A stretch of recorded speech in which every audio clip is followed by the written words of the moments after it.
ಇಂದೇ ಡೌನ್ಲೋಡ್ ಮಾಡಿ ಮತ್ತು ನಿಮ್ಮ ನೆಚ್ಚಿನ ಶೋಗಳನ್ನ ಆನಂದಿಸಿ. ಒಂದು ಸ್ವಲ್ಪ ಆದರೂ ಸೀರಿಯಸ್ ಆಗಿರೋ, ಯಾವಾಗಲೂ ಹುಡುಗಾಟ ಮಾಡ್ಕೊಂಡಿರೋಕ್ಕಾಗಲ್ಲ.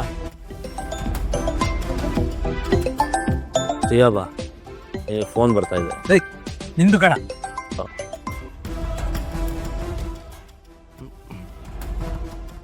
ಹಲೋ ಹಲೋ, ಏಯ್ ಅಡ್ಡದಲ್ಲಿದ್ದೀನಿ ಕಣ, ಏನು ಹೇಳು? ಏಯ್ ಅದೇನು ಬೊಗಳ್ಬೇಕೋ ಬೊಗಳು ಸಾಯಿ.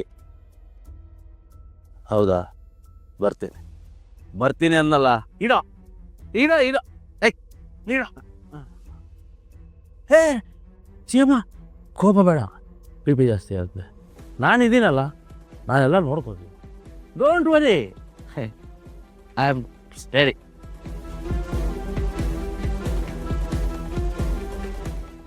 ನಾನು ಈಗ ಬಂದೆ. ಬಂದ ನಾ ಇದ್ದೀನಿ. ಬರ.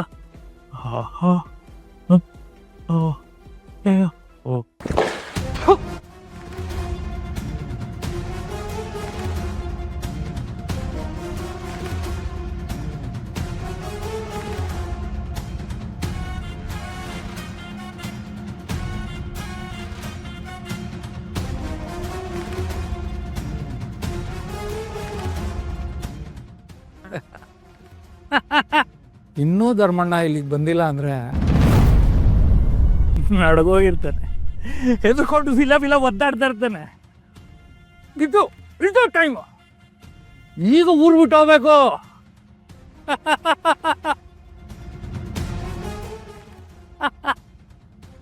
ಈಗ ಊರು ಬಿಟ್ಟು ಹೋಗ್ತಾನೆ.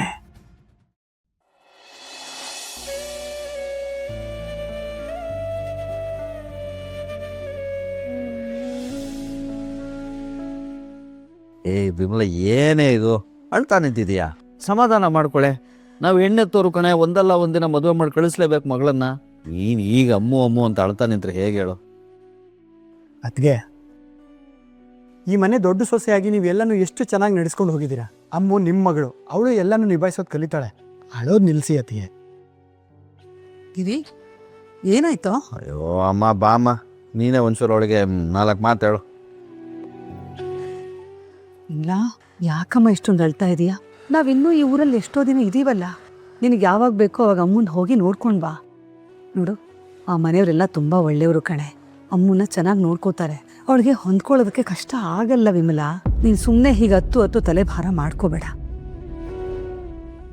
ಯಾವುದನ್ನು ಅವಳು ನಮ್ಮ ಹತ್ರ ಏನು ಹೇಳ್ಕೊಳ್ದೆ ಒಬ್ಳೆ ನೋವು ನುಂಗದೆ ನಂಗೆ ಸಂಕಟ ಆಗ್ತಿದೆ ಅತ್ತೆ. ಅವಳು ಯಾವತ್ತು ಯಾರಿಗೂ ಕಷ್ಟ ಕೊಟ್ಟವಳಲ್ಲ. ಪ್ರೀತಿಯಿಂದ ಸಾಕಿ ಕಟ್ಕೊಂಡ್ ಕೈ ಕೊಟ್ಟಾಯ್ತಲ್ಲ. ಏ ದೇವಕಿ, ಏನ್ ಮಾತೆ ಇದು? ಯಾಕಮ್ಮ, ಇರೋದನ್ನೇ ಹೇಳ್ತಾ ಇದೀನಿ. ಅದ್ ಸರಿ, ಎಲ್ಲಿ ಆ ದೊಡ್ಡ ಮನುಷ್ಯ?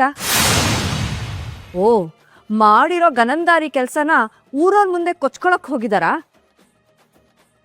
ಅಥವಾ ಮಾಡಿರೋ ತಪ್ಪಿಗೆ ದೇವಸ್ಥಾನಕ್ಕೆ ಹೋಗಿ ಪ್ರಾಯಶ್ಚಿತ್ತ ಮಾಡ್ಕೋತಾ ಇದ್ದಾರಾ? ಅಣ್ಣ ಧರ್ಮಣ್ಣ ಊರ್ ಬಿಟ್ಟು ಹೋಗ್ನಾ? ಹೋಗ್ಲೇಬೇಕು.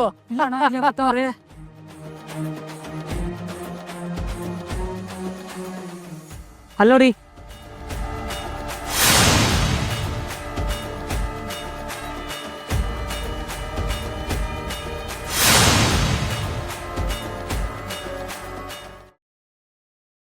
ಸಾಕು, ಸುಮ್ಮನೆ ಇರು ದೇವಕಿ.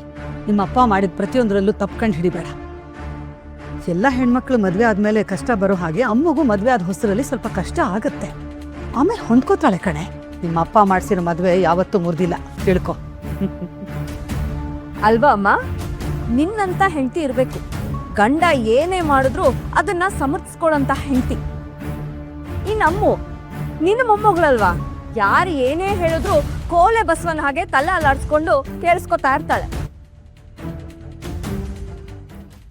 ಅವಳು ತಲೆ ಕಡಿತಾರೆ ಅಂದ್ರು ಗೊತ್ತಾಗ್ತಾ ಇರೋಷ್ಟು ಮುಗ್ದೆ ಅವಳು. ಏನೇ ಕಷ್ಟ ಬಂದ್ರು ಅನುಭವಿಸ್ಕೊಂಡು ಅಲ್ಲೇ ಸುಮ್ಮನೆ ಇರ್ತಾಳೆ. ದೇವಕಿ, ಅಪ್ಪ ಅಮ್ಮು ಬಗ್ಗೆ ಯೋಚನೆ ಮಾಡದೆ ನಿರ್ಧಾರ ತಗೊಳ್ಳೋರಲ್ಲ. ಸುಮ್ಮನೆ ಏನೇನೋ ಮಾತಾಡ್ಬೇಡ. ಅವ್ರ ಯೋಚನೆ ಬರೀ ಊರು ಪ್ರತಿಷ್ಠೆ ಅಷ್ಟೇ, ಅಮ್ಮು ಅಲ್ಲ. ನಾಳೆ ಅಮ್ಮು ಕಷ್ಟ ಅಂತ ಬಂದ್ರೆ ಅವಳ ಸಹಾಯಕ್ಕೆ ಆ ವ್ಯಕ್ತಿ ನಿಲ್ಲಲ್ಲ.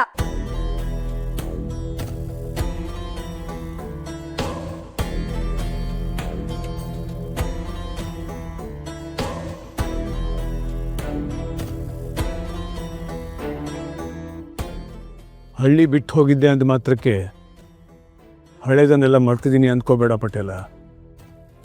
ನನ್ನ ದೊಡ್ಡಮ್ಮಗೆ ನಾನು ಮಾತು ಕೊಟ್ಟಿದ್ದಕ್ಕೆ ಇಷ್ಟು ದಿನ ನೀನು ನನ್ನ ತಾಳ್ಮೆನ ನೋಡಿದ್ಯಾ.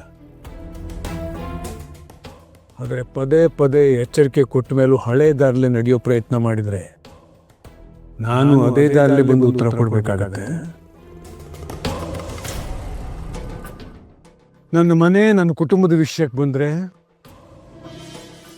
ನೀನು ಈ ಧರ್ಮರಾಜನ್ ನೋಡಲ್ಲ, ನಿನ್ನ ಪಾಲಿನ ಯಮಧರ್ಮರಾಜನ್ ನೋಡ್ತೀಯ.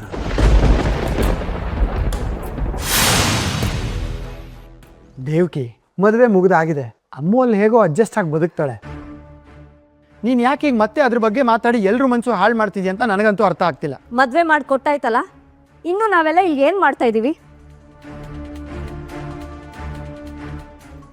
ಆ ವ್ಯಕ್ತಿ ಅವ್ರ ಪ್ರತಿಷ್ಠೆಗೋಸ್ಕರ ಅಮ್ಮ ಮದ್ವೆ ಮಾಡಿ ಅವಳ ಜೀವನನ ಹಾಳು ಮಾಡಿದ್ದಾಯ್ತಲ್ಲ, ಈಗ ಆ ಲಕ್ಕಿ ಮದ್ವೆ ಮಾಡ್ತಾರಂತೆ. ಅಲ್ಲ, ಅವಳು ಯಾರು ನಮ್ಗೆ? ದೇವಕಿ, ಬನ್ನಿ ಅದ್ಕೆ, ನಾವೆಲ್ಲ ಇಲ್ಲಿಂದ ವಾಪಸ್ ಹೊಟ್ಟೋಗೋಣ. ಅಮ್ಮನ ಕರ್ಕೊಂಡು ಹೊಟ್ಟೋಗೋಣ. ಈ ಊರ್ ಸಾವಾಸನೆ ಬೇಡ ನಮ್ಗೆ. ದೇವಕಿ, ಅಮ್ಮು ಬಗ್ಗೆ ಯೋಚನೆ ಮಾಡೋದಕ್ಕೆ ಅಪ್ಪ ಆಗಿ ನಾನಿದ್ದೀನಿ. ನೀನು ಸುಮ್ಮನೆ ಇದ್ರ ಬಗ್ಗೆ ತಲೆ ಕೆಡಿಸ್ಕೊಬೇಡ. ಗಿರಿ,